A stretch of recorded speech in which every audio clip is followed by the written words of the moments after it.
Meu povo, vamos chegando para nossa live. Vamos entrando, se assentando, pra gente estudar um pouquinho hoje. Como é que vocês estão, hein? Eu sempre digo que eu vou sumir e sempre acabo voltando, porque eu amo vocês demais. Eu sinto mais falta de vir aqui do que vocês de mim, de me ver. E aí hoje a gente começa o nosso mês de maio com a nossa leitura universal, né? Os nossos encontros de leitura semanais. E a gente vai começar Memórias Póstumas de Brás Cubas, de Machado de Assis. E a minha proposta é sempre fazer uma leitura universal com vocês. Nesse ano a gente está lendo só literatura brasileira, sempre sob a perspectiva da cosmovisão cristã. Então a gente vai aplicar o nosso conhecimento bíblico, a gente vai aplicar o nosso entendimento de Deus à literatura universal. E isso é muito bom porque Deus está em todo lugar. A gente consegue enxergar Ele em todos os lugares. Não existe um lugar sequer que Deus não seja visto ou que Ele não seja glorificado, seja para salvação, seja para condenação. Então, na graça comum, a gente vê a literatura acontecendo, a gente vê a escrita dos homens sendo feita, seja para exaltar a Deus ou não intencionalmente fazê-lo, Deus sempre aparece. E essa leitura aqui de Machado de Assis é o primeiro romance realista dele. A gente começou de trás para frente, né? A gente leu primeiro Dom Casmurro, depois Quincas Borba e agora Memórias Póstumas, sendo que, na verdade, a ordem é inversa. Esse aqui é o primeiro da tríade realista de Machado, depois vem Quincas Borba e depois Dom Casmurro. Mas não faz muita diferença, é que as personagens acabam se transpassando, se encontrando nesses livros, né? A gente encontra com Quincas Borba aqui, a gente já falou sobre ele nessa leitura da semana, nessa meta que a gente fez. Então, esse é o nosso primeiro encontro de Memórias Póstumas de Brás Cubas. Lembrando que a gente tem um grupo de leitura cristã, em que a gente só lê literatura cristã. Agora, no mês de maio, a gente começou a ler Jonathan Edwards, O Fim para o Qual Deus Criou o Mundo. Um livro extremamente complexo que está fazendo a gente arrepiar os cabelos, mas a leitura está sendo muito boa e a glória de Deus é sempre manifesta lendo Edwards, né? O homenzinho para escrever, viu? E que mais que a gente tem?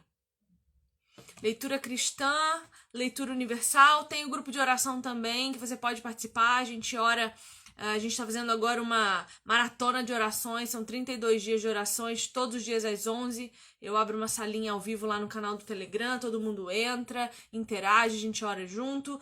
Para acessar qualquer um desses grupos, o link tá na minha bio, então bora!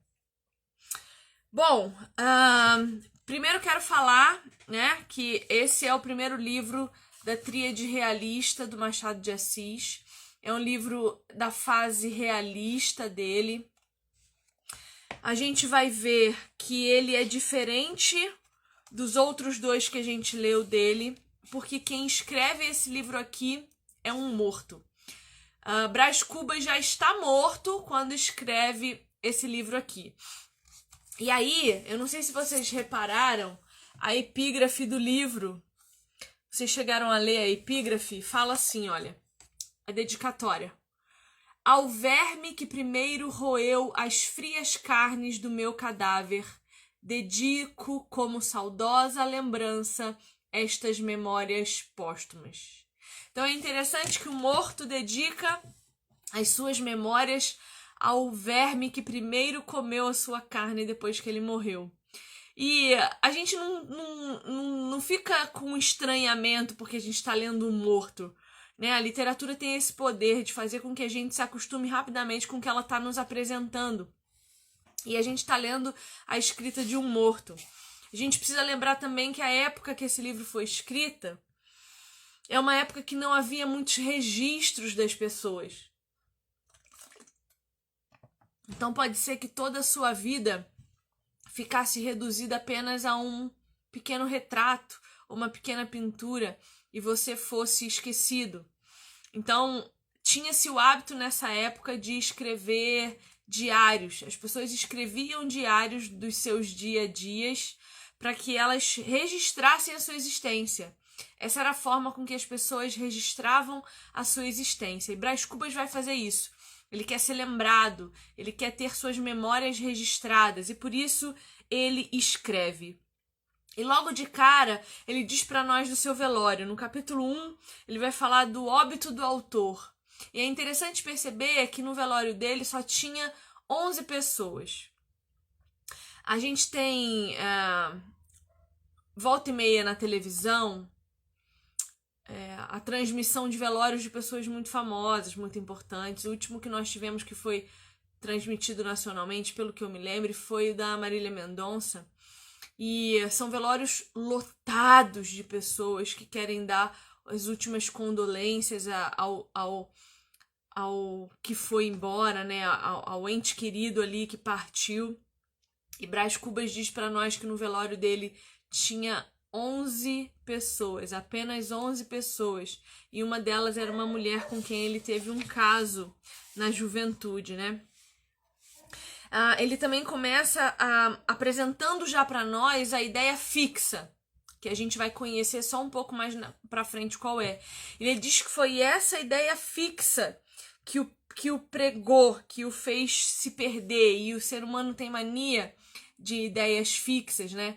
Quantas vezes a gente não decide por alguma coisa e cisma com aquilo.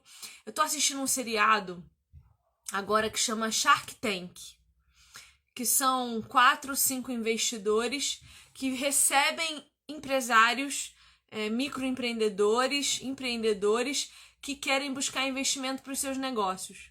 E uma das coisas que eu mais percebo assistindo esse seriado é que as pessoas geralmente têm ideias fixas. Ideias fixas que não vão dar certo, que é óbvio para todo mundo que está ouvindo a ideia fixa dele que não vai dar certo. Mas ele cisma que ele quer aquilo e ele vai.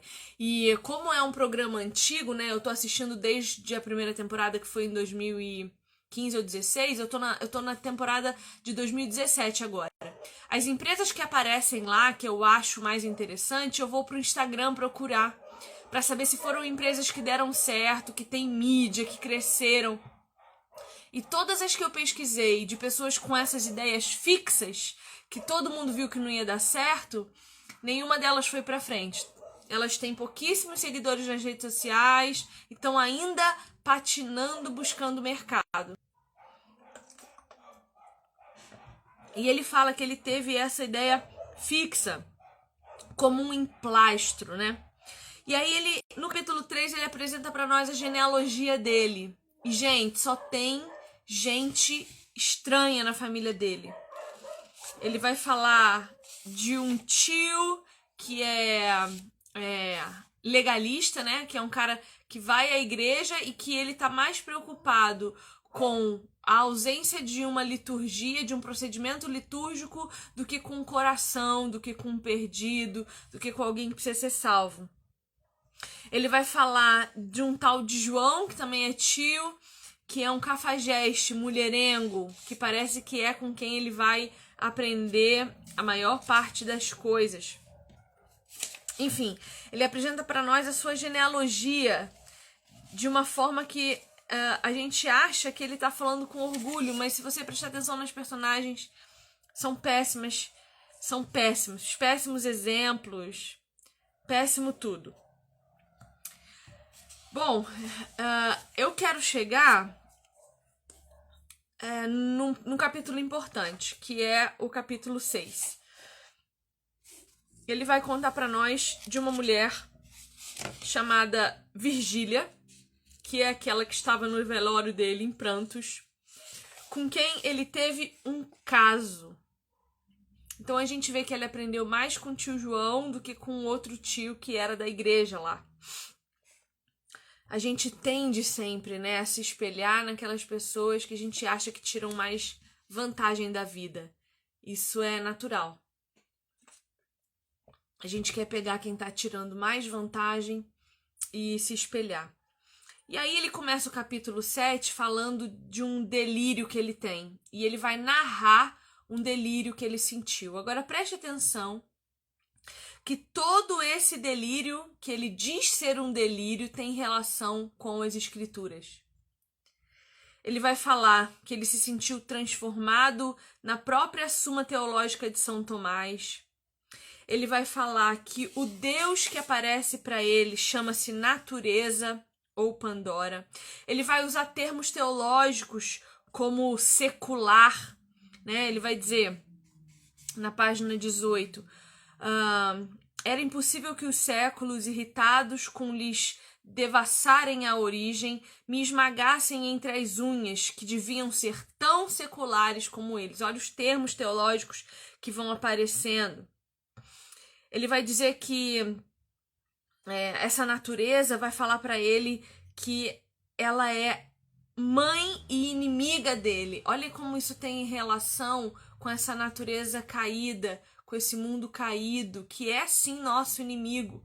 É a nossa matriz geradora, mas também é a nossa inimiga maior, que é a terra, né? Que é esse mundo caído. Ele vai fazer uma referência à ceia, eu não sei se você percebe. Ele vai dizer, a natureza diz para ele: verme, tu vives. Não receies perder andrajo, que é teu orgulho. Provarás ainda por algumas horas o pão da dor e o vinho da miséria. Então ele vai fazer sempre essas inferências com a Bíblia, sempre essas... vai tocar sempre nessas Bíblias, e é justo no capítulo do delírio.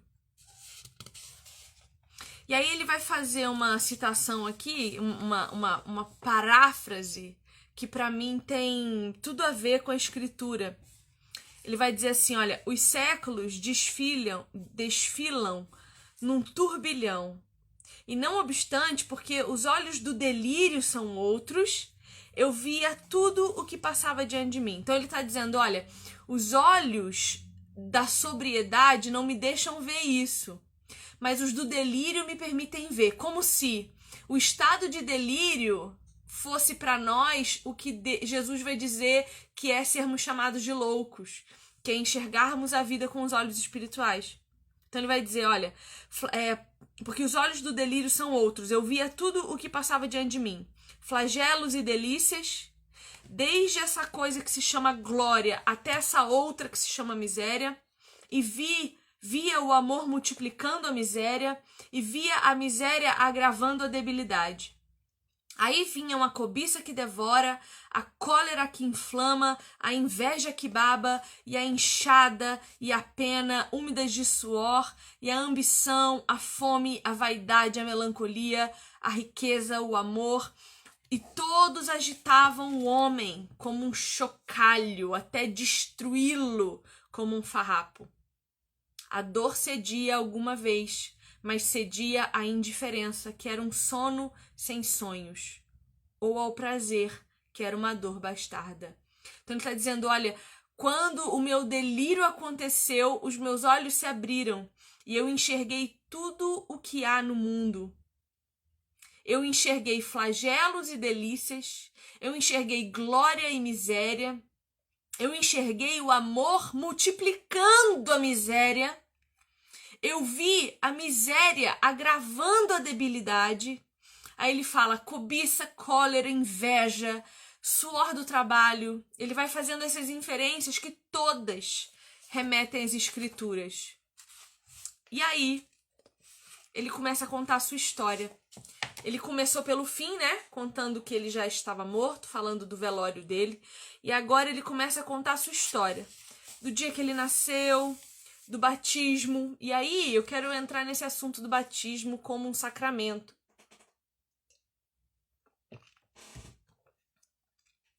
Eu sou batista, né? Isso quer dizer que na minha confissão de fé eu não acredito e não pratico o pedobatismo, que é o batismo infantil. Eu não creio no batismo de crianças que não conseguem ou que não entenderam o pecado e que não confessam Jesus Cristo como seu Senhor, tendo consciência do que essa confissão significa.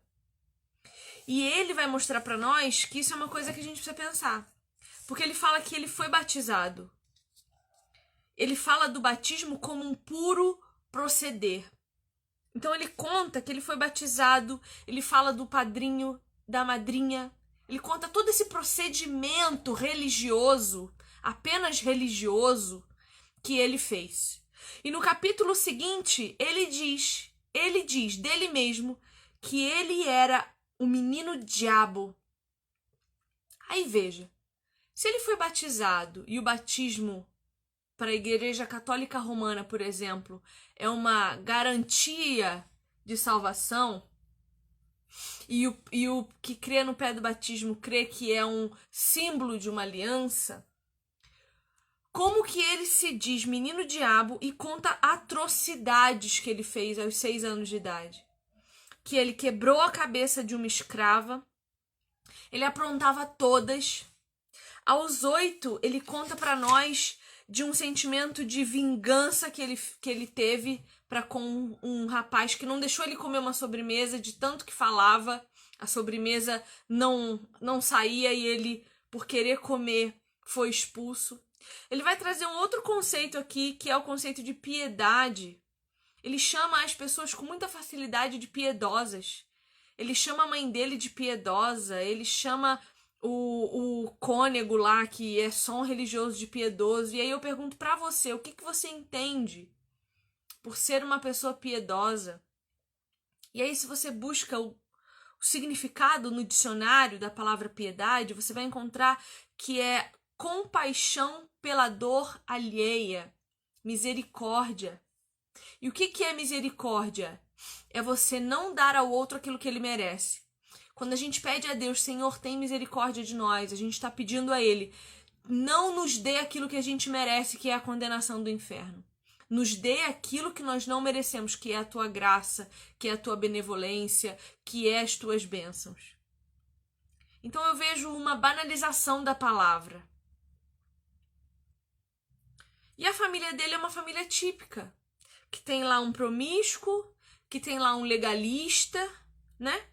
Que tem um pai péssimo que mima, que dá uma educação horrorosa, uma mãe que tem o marido como um ídolo no lugar de Deus. E aí cresce esse menino insuportável, que não sabe se frustrar, que não sabe receber um não, que apronta todas, que envergonha as pessoas. E eu fiquei pensando nas mães que nós temos, sabe? Mulheres que se dizem cristãs, mães que falam que temem ao Senhor e que não sabem usar. Deixa eu entrar no assunto polêmico aqui. Eu tô lendo Isaías e tem um texto de Isaías que me deu clareza com relação a um outro. Tem um texto em Provérbios que vai dizer que nós devemos usar para os nossos filhos a educação da vara da disciplina.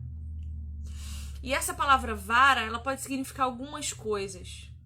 Inclusive, vareta, pedaço de pau, objeto para bater. E eu acredito que quando a Bíblia diz que nós devemos usar a vara da disciplina com uma criança, é bater mesmo. É disciplinar batendo, porque Deus, quando quer nos disciplinar, Ele nos bate. Ele não fica só brincando, ameaçando, vai pro cantinho do pensamento. Deus não age assim conosco. Ele mete a mão. Ele esmaga. A Bíblia diz que Deus nos esmaga, nos espreme. E aí, Isaías 11 vai dizer assim, olha, verso 4. Com suas palavras, como se fossem um cajado, ferirá a terra. E o provérbio, quando diz que nós temos que usar a vara da disciplina, está se referindo a um pedacinho de pau. E tem um outro texto que as pessoas usam para dizer que isso não é uma vara de bater, que é que o seu cajado e a sua vara me governam, me auxiliam, me guiam. Só que a vara nesse texto também não deixa de ser a vara da disciplina, e o cajado é a palavra de Deus. Então, o cajado que nos coloca no caminho é a palavra. E aquilo que nos disciplina isso é a vara. Então, eu creio que boas palmadas resolvem muitos conflitos.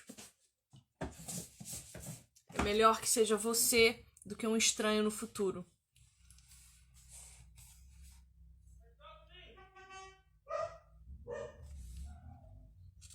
Bom, aí ele começa lá no capítulo 13, ele fala do Quincas Borba. A gente sabe quem é o Quincas Borba, não sabe? A gente já leu. Será que é aqui, gente? Peraí que estão batendo aqui na minha porta. Deixa eu ver se é aqui, peraí.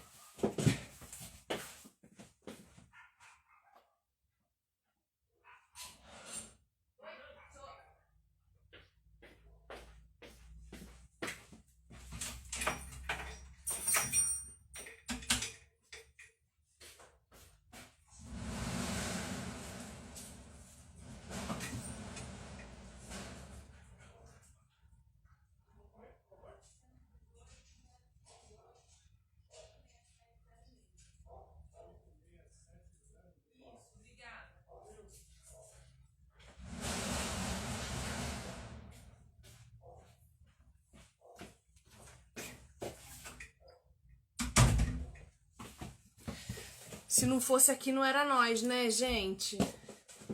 Eu comprei uma película pro meu Kindle. Chegou. Tá, bom. Então, ele fala pra nós do Quincas... Tá frio aqui, muito frio. Ele fala pra nós do Quincas Borba, que a gente já sabe quem é. Que a gente já sabe que não vale muita coisa. É ou não? E aí... ele diz que o Quincas Borba foi uma das melhores pessoas que ele já conheceu. Isso já mostra pra nós o juízo de valor dele. E ele começa a falar de Marcela, que era onde eu queria chegar. Gente, Marcela é o auge da mulher safada, manipuladora. Marcela é o auge da mulher que usa, abusa e pisa. Mas Brás Cubas é inocente? Absolutamente não. Por quê? Ele cresceu crendo que ele podia todas as coisas, porque os pais o ensinaram assim. Ele cresceu crendo que as suas ações não teriam consequência, porque os pais o ensinaram assim. Ele cresceu crendo que ele podia roubar sem que houvesse problema, que ele podia judiar das pessoas sem que houvesse problema. Ele cresceu não sabendo que ia receber um não. Então, quando ele vai transferir essa educação que ele teve dentro de casa para os seus relacionamentos afetivos, o que ele vai fazer? A mesmíssima coisa. Então, ele começa a se relacionar com Marcela levando esses mesmíssimos princípios. Que ele pode comprá-la, que ela não pode dizer não para ele, que as suas atitudes não terão consequência. O problema é que ele dá de cara com uma mulher pior do que ele. E ele sabe disso, porque ele define ela como uma mulher luxuosa, impaciente, amiga de dinheiro e de rapazes. Ele sabe, e é por essa que ele se interessa. Ele diz que ela é uma mulher que nunca achara as características dela em mulheres puras. Ele sabe onde ele está se enfiando. Ele sabe onde ele está se metendo.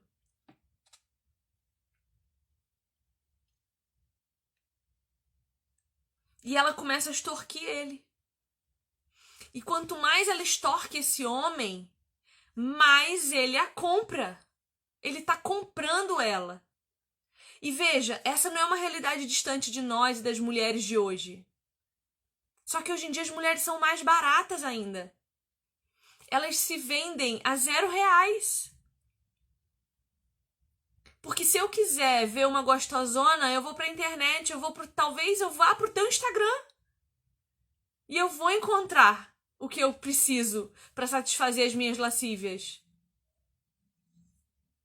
E eu vou entender que você é pagável, você é adquirível. E talvez você seja. E isso é um problema, é um grande problema. Porque nós estamos precificadas. A gente tem valido coisas, dinheiros. A gente tem valido sonhos. Eu assisti um vídeo hoje de manhã muito, muito, muito, muito triste. Que estava sendo usado como meme. Mas nossa, um caos. A menina tá gravando um vídeo, TikTok, né? E a mãe dela entra gritando com ela. Gritando, gritando, gritando. Falando com ela. Você transou com seu professor? Aí ela, não, eu não. E a mãe, você fez sexo com seu professor, fulana. Aí ela, com quem? Com o de química? Aí a mãe, não, mãe, eu não fiz sexo com ele, eu não fiz sexo com ele. E a mãe gritando, você fez, eu sei que você fez. E aí a mãe dá um tapa na cara da menina. E a menina diz pra mãe assim, eu ia reprovar em química. Eu tive que fazer. E aí? É isso que vocês estão ensinando pros filhos de vocês? Que o sexo deles vale uma nota no colégio?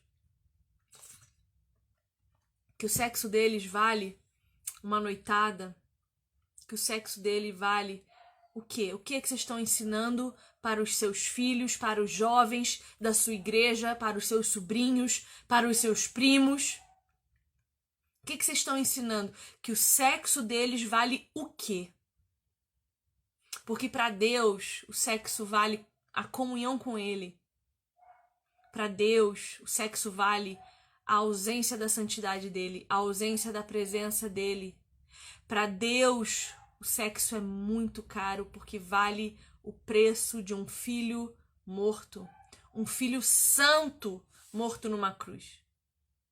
Jesus morreu para que você não precisasse transar com seu professor por causa de uma nota de colégio. E você escolhe ser escrava do seu pecado. Olha que coisa louca. E aí? Será que a sua integridade vale um sonho?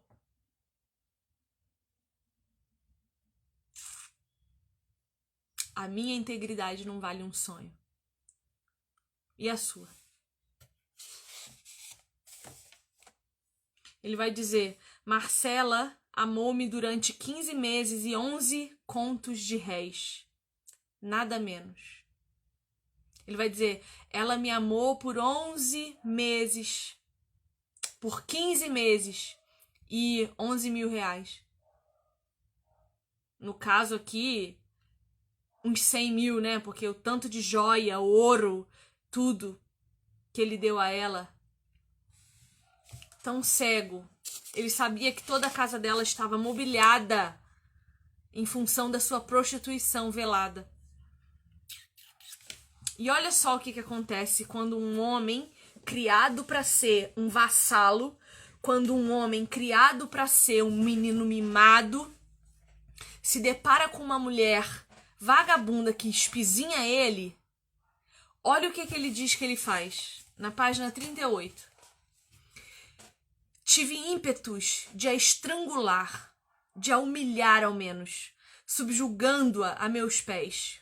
Ia talvez fazê-lo, mas a ação trocou-se noutra. Fui eu que me atirei aos pés dela, contrito e súplice.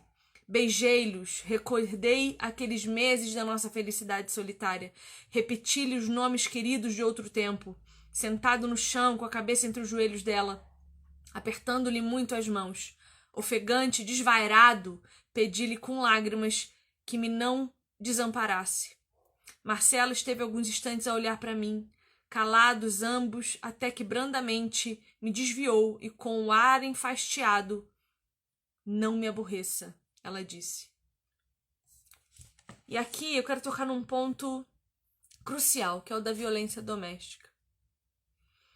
Ele tem ímpetos de estrangular, de humilhar, de subjugar, de bater, de envergonhar. E quando um homem que é feito biologicamente para guerra, O homem, ele é constituído com um instinto de defesa, batalha, guerra, violência, porque é ele que provê segurança para sua família. Quando o homem começa um ato de violência, ele não para até consumar o que ele começou. Nós sabemos disso. Os números estão aí para corroborar conosco. O homem, quando começa um ato de violência, ele não para. E ele não violenta essa mulher porque ela se tranca no quarto e fecha a porta. Ela conseguiu fugir. Muitas não conseguem. Mas a gente não pode pegar só esse pedaço da análise e fazer dela um todo. A gente tem relatado por ele a educação que ele teve. E nós estamos criando novos homens.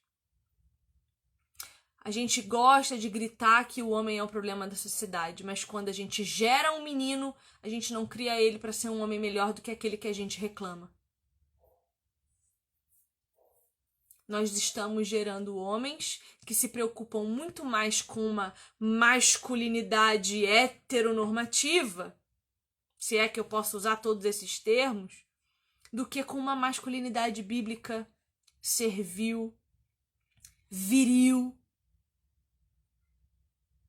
Virilidade não tem nada a ver com aparência de barba grande e cabeça com penteado X ou Y ou um determinado tipo de roupa.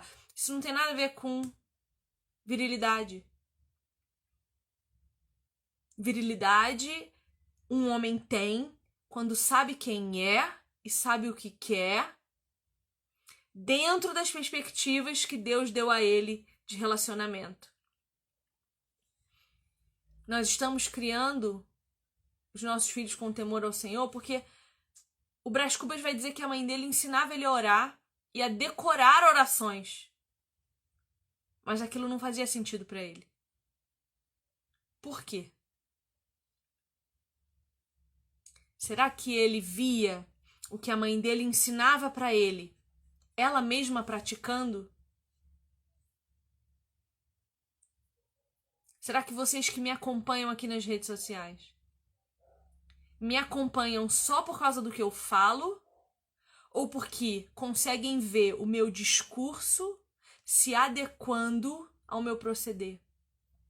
Será que a gente dá credibilidade a pessoas só ouvindo o que elas dizem ou unindo discurso com atitude? E os nossos filhos, como aprenderão de nós? Só pelo nosso discurso? Porque tem um ditado popular que diz: faça o que eu digo, não faça o que eu faço. Será que esse ditado ele é funcional? Porque a gente tende a pensar sempre em maldição hereditária, né? O crente gosta de misticismo, então ele busca criar misticismo dentro da religião cristã. E ele vai querer achar essa questão da maldição hereditária, porque tem que quebrar a corrente. Culto de cura e libertação são os mais populares na igreja. E maldição hereditária tem a ver com o quê? Se não com repetição de pecados geracionais. Quando Deus fala que vai visitar as gerações dos desobedientes, geração por geração, até 1000 gerações, é por quê? Porque se você tem pais que te ensinam a pecar, você vai pecar por achar que aquilo não é pecado. Se a tua mãe te ensina que homem não presta, que você tem que ser independente, que você tem que se sustentar para não depender de homem nenhum, que casamento não dá certo, não é bom. Se você aprende isso dela, isso vai virar uma normatividade na sua cabeça. Você vai normalizar esse entendimento. E aí você vai repetir automaticamente. Esse é o procedimento. Então, o que você está ensinando que condiz com o seu comportamento, que as pessoas estão vendo e querendo copiar? seja bom ou seja ruim. Então esse homem, ele foi ensinado desde pequeno que qualquer coisa que ele fizer, vão passar a mão na cabeça dele. Tem uma hora que ele fala, o meu pai brigava comigo na frente dos outros, mas quando chegava em casa me enchia de beijos. Que tipo de pai e mãe é você que não disciplina, que não põe ordem nos pensamentos da sua criança, que acha que criança tem que ter mais direito do que obrigação? Que é isso? Criança tem que ter obrigação de te respeitar, obrigação de te abaixar a cabeça quando você tá falando. Ou você acha que a representação visível do Deus que você diz que ama para essa criança é quem? O pensamento da criança é concreto. Então ela vai olhar para a mamãe ou para o papai e vai falar, nossa, meu papai ama Deus. Cadê Deus? Ela vê Deus em você? Ela vê? Você vai mandar ela orar, ela vê você orando? Você vai mandar ela ler a Bíblia, você vê ela te vê lendo? Então, que tipo de pais nós estamos nos tornando? Pais que prezam mais pela felicidade momentânea dos seus filhos do que pela salvação eterna de suas almas. Ah, eu não vou disciplinar porque tadinho, foi sem querer. Discipline sim, porque o mundo não quer saber o que foi sem querer e o que não foi. Essa criança vai sair de casa crua, ingênua, ignorante e vai encarar o mundo como? Tomando remédio para depressão, agredindo as pessoas, vivendo recluso em casa porque não sabe lidar com as diferenças. Não sabe lidar com divergência de opinião. Olha em volta essa polarização política, o que não tá virando de ódio entre as pessoas, porque a gente não tá mais sendo ensinado dentro de casa a ouvir um não e respeitar, a ouvir uma opinião divergente e simplesmente, ok, você pensa diferente de mim, te amo, do mesmo jeito, vamos conviver do mesmo jeito, isso não é um problema para nós.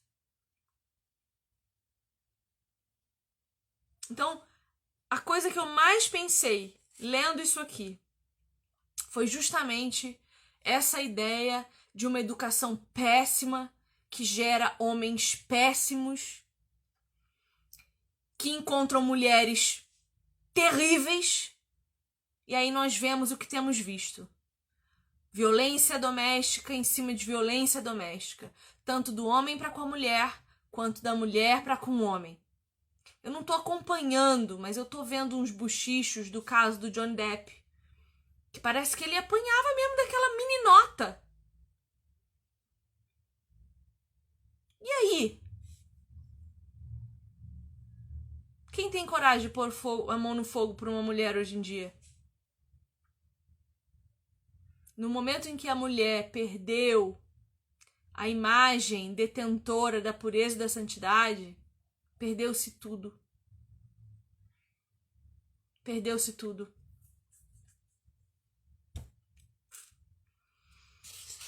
Então pense nisso. Pense nisso. Porque esse rapaz podia ter matado Marcela. E aí, ele vai encerrar contando pra nós que o pai dele, à força, colocou ele num navio e mandou ele embora, estudar fora. E no navio, ele encontra o comandante que tem a mulher acamada. E a mulher morre poucos dias depois. E a ideia fixa de Brás Cubas, que era Marcela, levar Marcela com ele, dá lugar a uma outra ideia fixa, que é prosperar. O que gera essa transição? O encarar a realidade. Diante de uma desgraça maior do que a nossa, geralmente os nossos problemas ficam pequenininhos. Sempre que você achar que você tem um problema muito grande, olhe em volta. tem gente com um problema muito pior. Meu marido fala isso pra mim praticamente todos os dias.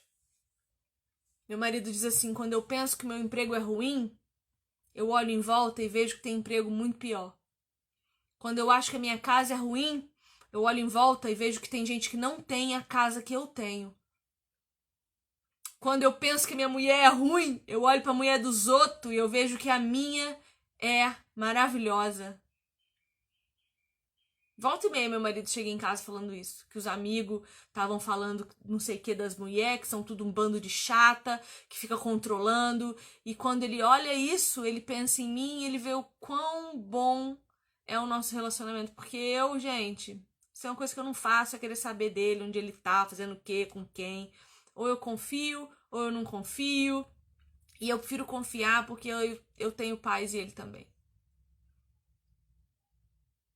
Então, Brás Cubas dá de cara com a realidade da morte verdadeira, a morte real, que mata mesmo e o corpo é jogado no mar. E ele vê que Marcela não é nada comparada aos problemas que a vida tem de verdade. E ele encerra o capítulo 20 falando do bacharel que ele faz. Ele faz uma faculdade, não lembro de quê.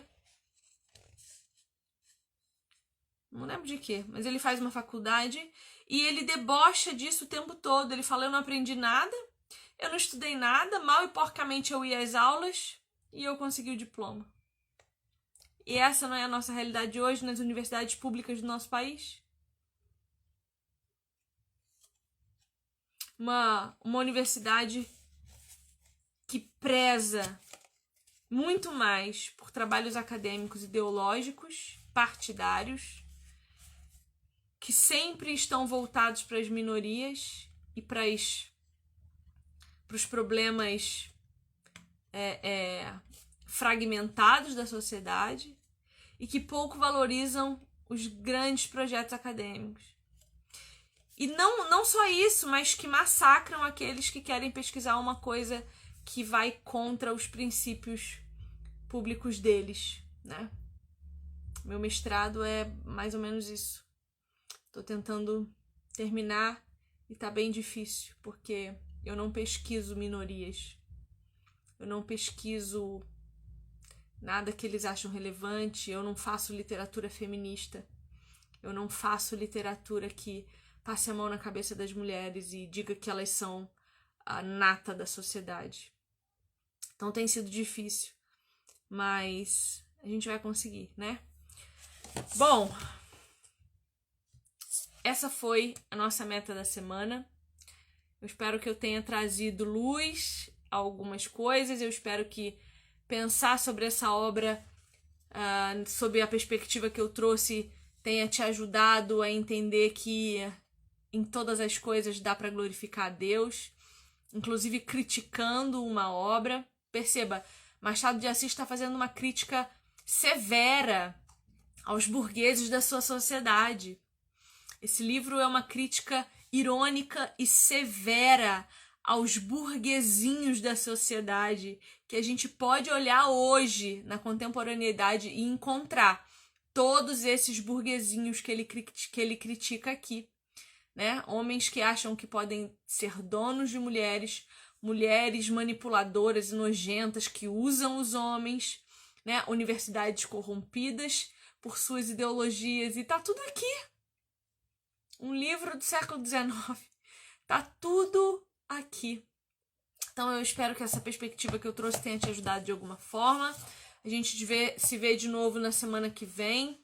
Entra lá no canal do Telegram. Lá tem o nosso plano de leitura certinho para você saber o que a gente vai ler semana que vem, tá bom? Quinta às 4, eu te espero. Um beijo, meu bem. Tchau.